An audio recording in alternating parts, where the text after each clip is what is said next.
What's up, everyone? This is Ben, Falcons Media Corner, back again with a brand new AK Alpha Assault review episode for today. This one's going to be on another film I saw released back in 2021, which this one I really wanted to talk to you guys about this movie for quite a bit on my channel. And as you guys didn't tell from the special intro I made in a different color, as well as the look of this video, which is in black and white, because I thought I should review this film since it involves this character who likes these two colors. So today's review I'm going to talk to you guys about is the 2021 comedy crime film from Disney, and this is my review on Cruella. This was directed by Craig Gillespie, director of I, Tonya and Lost and The Real Girl, and this is an origin story of one of Disney's most iconic villains to ever be being brought to life on the big screen, which was way back in the 60s, and that was, of course, Cruella, which she was introduced back in the 60s with one of Disney's most well-known films in the 60s, known as 101 Dalmatians.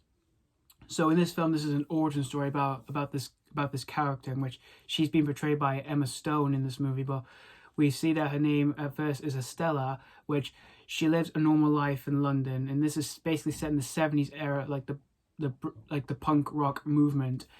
And basically, we see that she is a thief. Like, she has two of her friends who are thieves, and they basically cause a bit of mischief around London, where they steal things from steal anything. And pretty much for Estella, she basically wants to become a fashion designer, although no one takes an interest of her fashion designs, until she gets caught in the eye by this famous fashion legendary designer named Baroness Van Helmont, played by Emma Thompson. And then she takes an interest of Estella's fashion designs, and then they soon become friends. And then later on, we see Estella digging deep into a dark side, which is a wicked side that we all know and known as Cruella de Vil. So that's pretty much the story of Cruella. In terms of live-action Disney remakes, there has been a few in recent years that have been either hit or miss with both critics and audiences. There's a few I do really tend to enjoy, like The Jungle Book, Beauty and the Beast, Pete's Dragon, and Cinderella. And for the last few ones that we just got in recent years, like Dumbo, Aladdin, and The Lion King, those were just fine. I didn't hate the film. At first, I thought they were just good, but going back to them, I just think they're fine. But the last one which we had that did not get a theatrical release all over around the globe because of the pandemic was Mulan, which that film faced a lot of controversy, which we don't want to talk about that. Let's just forget about that. Let's just get back to this, of course, when it comes to the original film, the original 101 Dalmatians from the 60s, it is one of my favorite Disney movies of all time. It's one of my favorites from the 60s, along with The Jungle Book, which is another favorite of mine. And we've already had a live action remake of 101 Dalmatians that was released back in the 90s, and we had a sequel to that was released in the 2000s, which they're not the greatest films. Well, the best things about those movies was getting close to playing Cruella. She's really good in those movies, from what I've heard. Because I did remember seeing the first film, but I haven't seen it in a long time, and I haven't seen the sequel to that film, which I can't comment about that. But when I saw the trailers for this film, it did seem pretty interesting from the way it looked, and it kind of reminded me of Joker, because it's about an origin story about a villain, and it kind of reminded me of that. But this one being a bit aimed towards children, even though there are some dark, twisted stuff to this film from the way it looked. And I was really looking forward to seeing for the cast who were involved with this film. You know, you got Emma Thompson in this movie, Emma Stone, Paul Walter Hauser, and Mark Strong. I was really looking forward to seeing what these people can do for this film. And this movie was released both in cinemas and on Disney Plus on release day. And I did see this on release day back in May in a pretty packed screening. And after seeing this film, this is definitely one of the better live action Disney remakes out there, because I really enjoyed Cruella. The positives I can definitely say for Cruella are the performances. Emma Stone and Emma Thompson are great in this film as these characters in this film. And for scenes when we get to see them together on screen, it was really interesting for what was going on in the film when we get to see their friendship build up towards like what's going to happen with what's going to happen later on in the film, and I really dug all of that.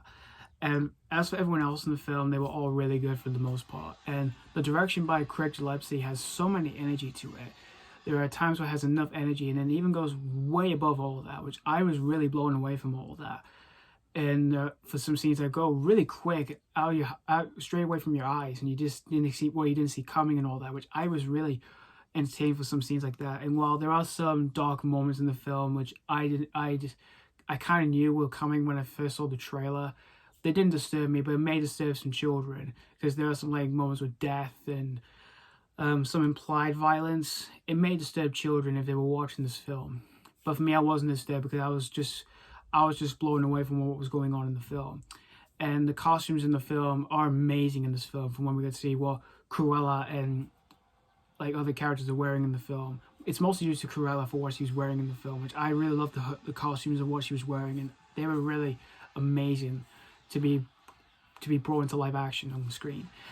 And the storytelling, the whole origin story of Cruella is pretty interesting, and the way it's kind of made, this film kind of reminded me of The Devil Wears Prada, where it involves fashion and all that, which that is a really good movie here.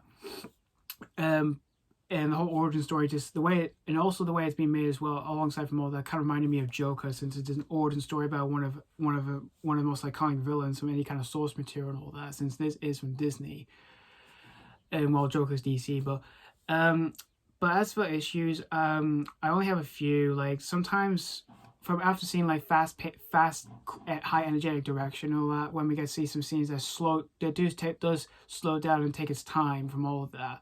There are some scenes from all that kind of drag on a bit from its pacing issue, despite the film being 2 hours and 14 minutes. That was kind of an issue I had. And as for other ones, there are some times where there are some plot holes in the film that are predictable for like twists and turns and all that, which you kind of see coming and all that. Well, there's a few times I just did not see coming, and sometimes they kind of got me a bit confused. But still, in the end, though, Cruella, I had a really good time with this one. It's a really good live-action Disney remake. Well, I wouldn't say it's my favorite one in terms of live-action Disney remakes. My favorite one that will still definitely be The Jungle Book, but this is still a really good watch here. And if you are a fan of this character, if you're a fan of the original animated Disney film from the 60s, or if you're a fan of live-action remakes with Glenn Close, you'll definitely have a really good time with this movie. If you miss a chance to see this in cinemas, it is available to stream on Disney Plus for free. So that's pretty much all I have to say about Cruella overall. I'm going to give Cruella 3.5 out of 5. Solid rating for a really good live-action Disney remake out there. Again, definitely one of the better ones, but it's not my most favorite one. But it's just the one I would say is just a really good watch. Just a really good watch for myself, and I would just watch it probably just once in a while. So, thank you guys so much for watching for my AKF Verso review on Cruella. And let me know what you think of this film if you have seen this already, or if you've just recently seen it on Disney Plus. Did you have a blast with this film, or was this not really a popcorn treat here? So, again, thank you so much for watching. Stay tuned for more reviews, and as always, this has been Fogan's Media Corner signing off.